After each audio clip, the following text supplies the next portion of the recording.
In this video, we'll take a brief look at relationships in entity relationship diagrams. Remember that a relationship is an association between entities. The entities that participate in a relationship are known as participants. Each relationship is identified by a name that describes the relationship. This relationship name is an active or passive verb. For example, the relationship between professor and class can be described as a one-to-many relationship because a professor can teach many classes and each class is taught by one professor. Both professor and class are participants in the teaches relationship. The term connectivity is used to describe the relationship classification. There are three types of relationship connectivity: one-to-one, one-to-many, and many-to-many. Consider these examples of relationship connectivity. One professor teaches many classes, and each class is taught by only one professor, so this is a one-to-many relationship. One student can enroll in many classes, and one class can have many students enrolled in it, so this is a many-to-many relationship. One employee can manage only one store, and one store can be managed by only one employee, so this is a one-to-one relationship. Cardinalities are commonly expressed as a pair of numbers under the connectivity line to indicate specific limitations on connectivity.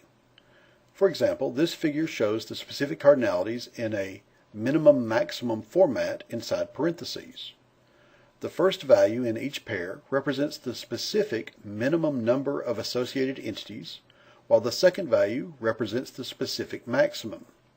In this example, the model indicates that each student must be associated with a minimum of one class and at most 4 classes.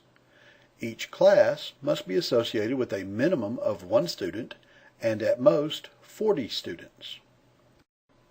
Participation in an entity relationship can be either optional or mandatory. Optional participation means that one entity occurrence does not require a corresponding entity occurrence in a particular relationship. For example, in the course generates class relationship, an entity occurrence in the course entity does not necessarily require the existence of a corresponding entity instance in the class entity.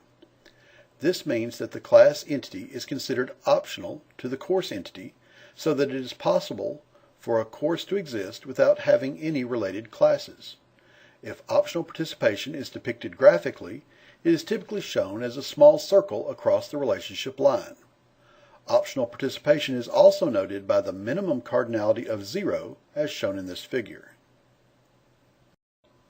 Mandatory participation means that one entity occurrence requires a corresponding entity occurrence in a particular relationship. For example, in the student takes class relationship, an entity occurrence in the student entity requires the existence of a corresponding entity occurrence in the class entity. In other words, you must be taking classes to be considered a student.